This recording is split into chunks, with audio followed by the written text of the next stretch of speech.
नमस्कार, मैं doctor Navneet Sangwan, BCom final year EAFM paper second जो अपना फाइनेंशियल मैनेजमेंट है उसके अंदर अपन NPV, ARR, payback period इनके कुछ क्वेश्चंस हैं वो कर चुके हैं। NPV में कुछ डिफरेंट प्रॉब्लम्स हैं, उसके रिगार्डिंग ये वीडियो बनाने जा रहा हूँ। जैसे इससे पिछले वाले वीडियो में सिंपल NPV वाला अपन ने क्वेश्चन है वो सोल्व करा था।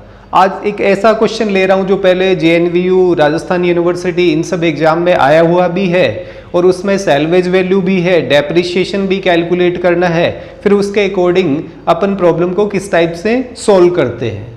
अब इस क्वेश्चन के अकॉर्डिंग कुछ इंफॉर्मेशन अपने को गिवन है जिसमें कॉस्ट ऑफ मशीन है वो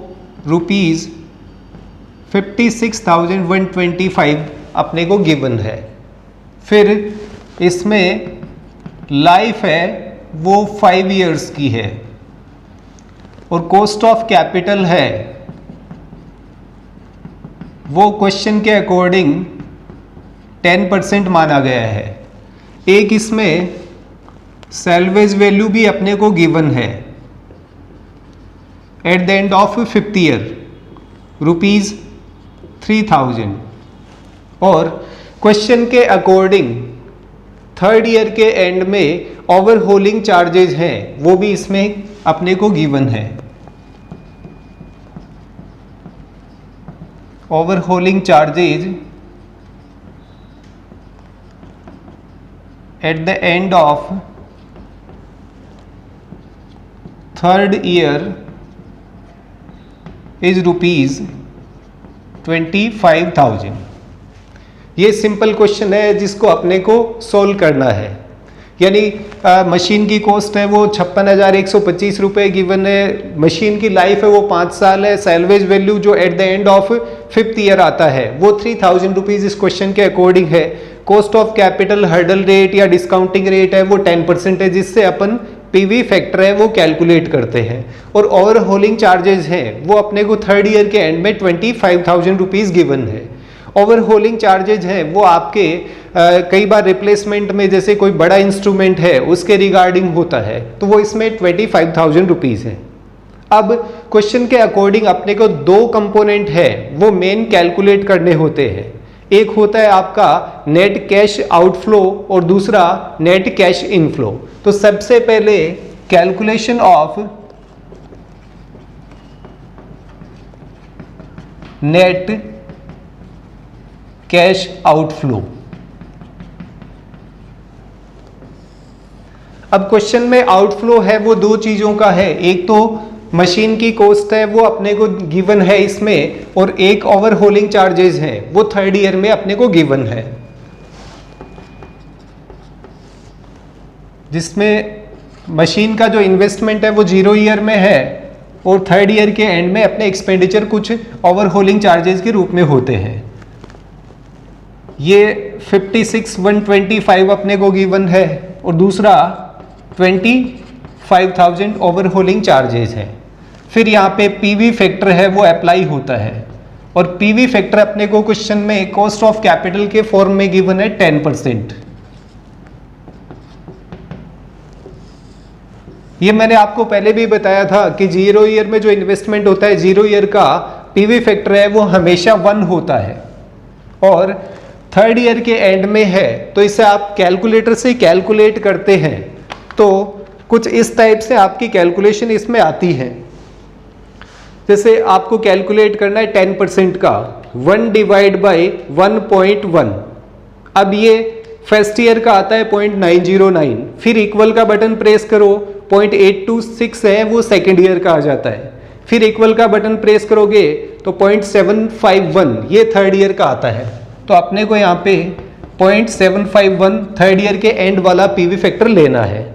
अब क्वेश्चन के according present value of cash outflows है आपका 56,125 को 1 से मल्टीप्लाई करते हैं, सेम अमाउंट है वो रिपीट हो जाएगी और 25,000 है उसको आप 0.751 से मल्टीप्लाई करते हैं तो आंसर 18,775 आता है। फिर इन दोनों का टोटल कर लिया जाएगा, वो आपका टोटल कैश आउटफ्लो आता है 74,900।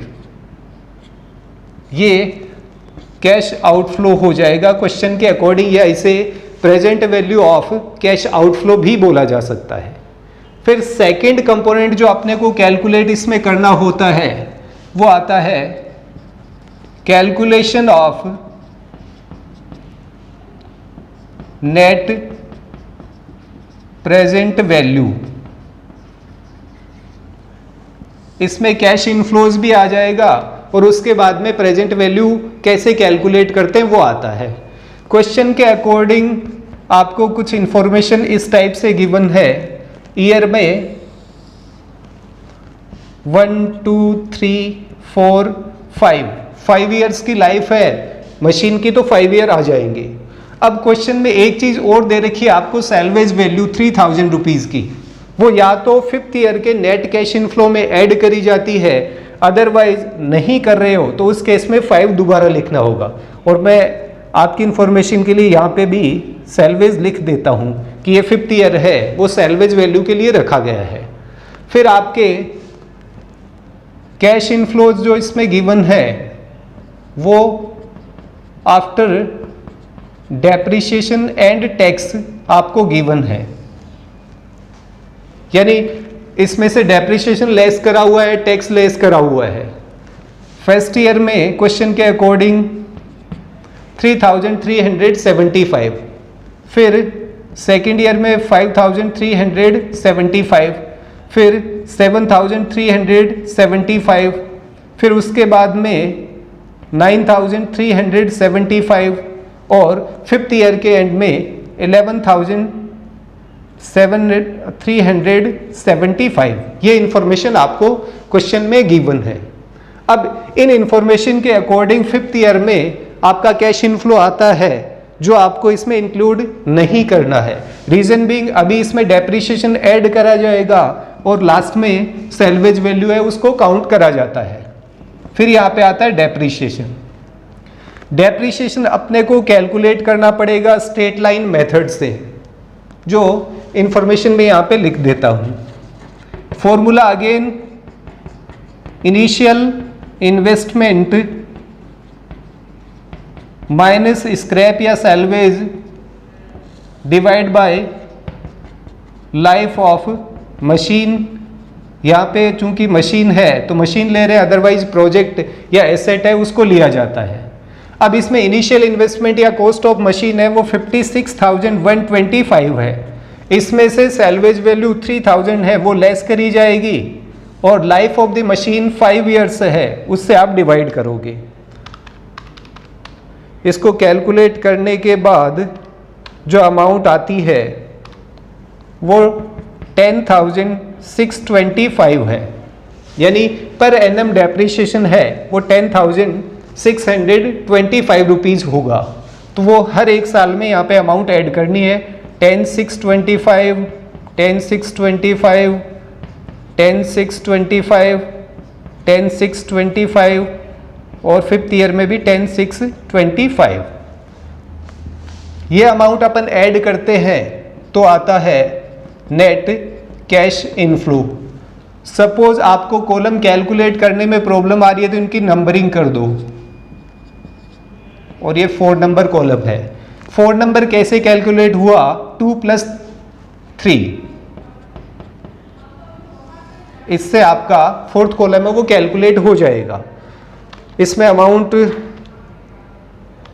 ऐड करने के बाद ये आ रहा है 14,000। अब सिंपल फंडा है, ये अमाउंट सेम है और इसका डिफरेंस 2,000 रुपीज़ का है, तो इसमें 2,000 रुपीज़ ऐड करते जाओ।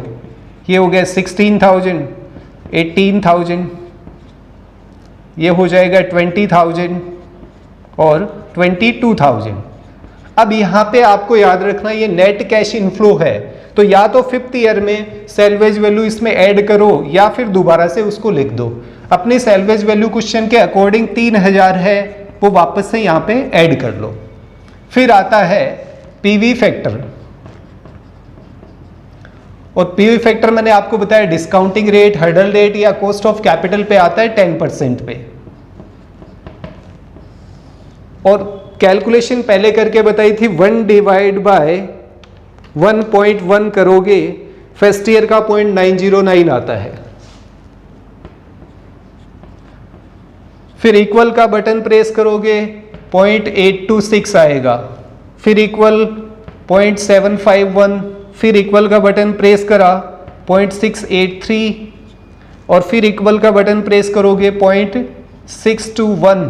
अब यहाँ पे ये चीज याद रखनी है, 5 अपन ने 2 बार लिखा है, इसका मतलब पीवी फैक्टर है वो सेम रिपीट होगा। जल्दबाजी में 6th ईयर का पीवी फैक्टर कैलकुलेट नहीं करना है, तो अगेन यहाँ पे 621 आएगा।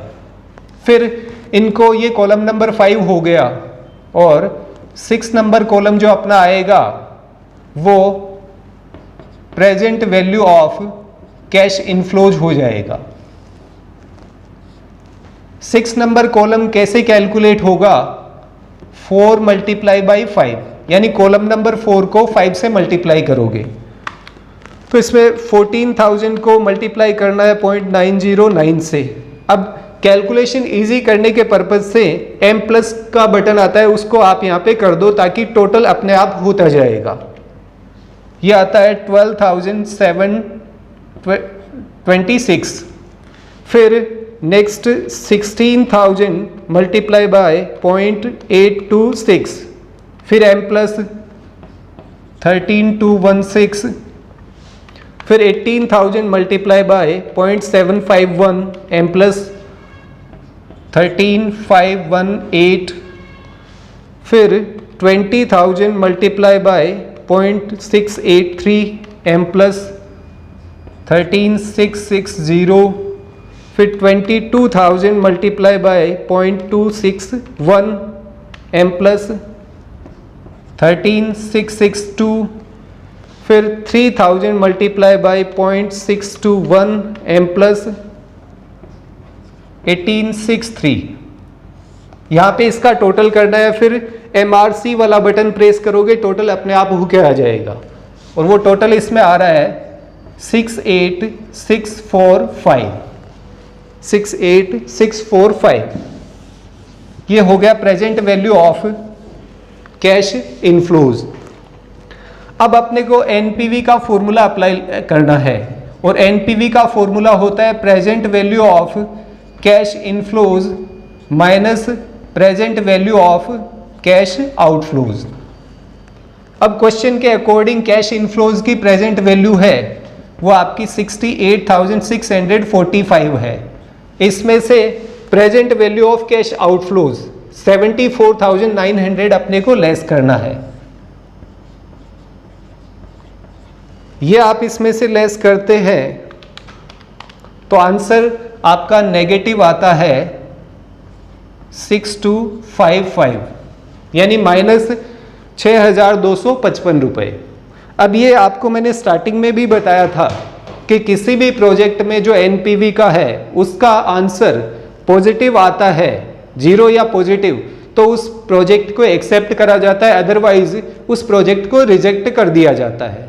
तो अब इस क्वेश्चन के अकॉर्डिंग अपना एनपीवी है वो नेगेटिव आ रहा है, तो उस केस में अपन मैनेजमेंट को ये सजेस्ट कर सकते हैं कि इस मशीन को परचेज नहीं करना चाहिए। रीजन बीइंग ये नेगेटिव रिटर्न्स है वो कंपनी को प्रोवाइड कराता है।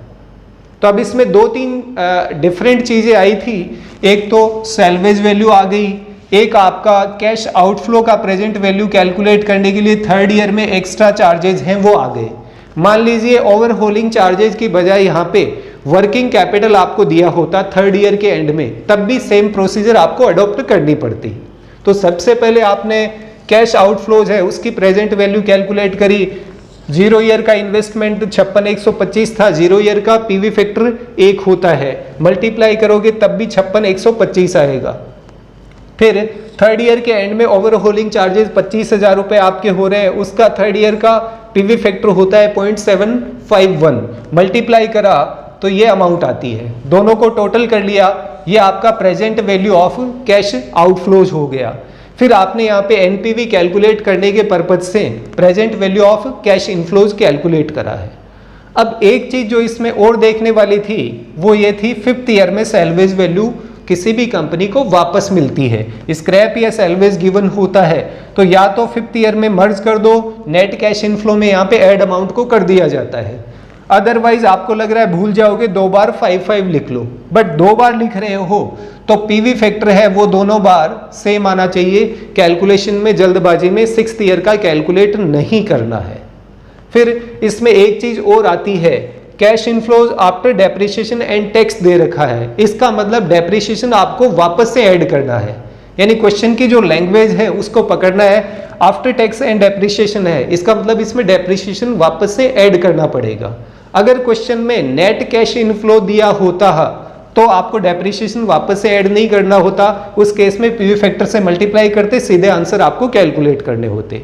या फिर लैंग्वेज कुछ इस टाइप की होती, कैश इनफ्लोज या income after tax but before depreciation, उस केस में भी डायरेक्टली पीवी फैक्टर से मल्टीप्लाई करना पड़ता। यानी टैक्स घटाया हुआ है लेकिन डेप्रिसिएशन को वापस से ऐड नहीं करा, इसीलिए वो बिफोर डेप्रिसिएशन बोल रहा है। तो इस टाइप की 2-3 प्रॉब्लम आप लोगों से और डिस्कस करूंगा आज के इस वीडियो में, एक ही प्रॉब्लम। तो आज के लिए थैंक यू। जय हिंद, जय भारत।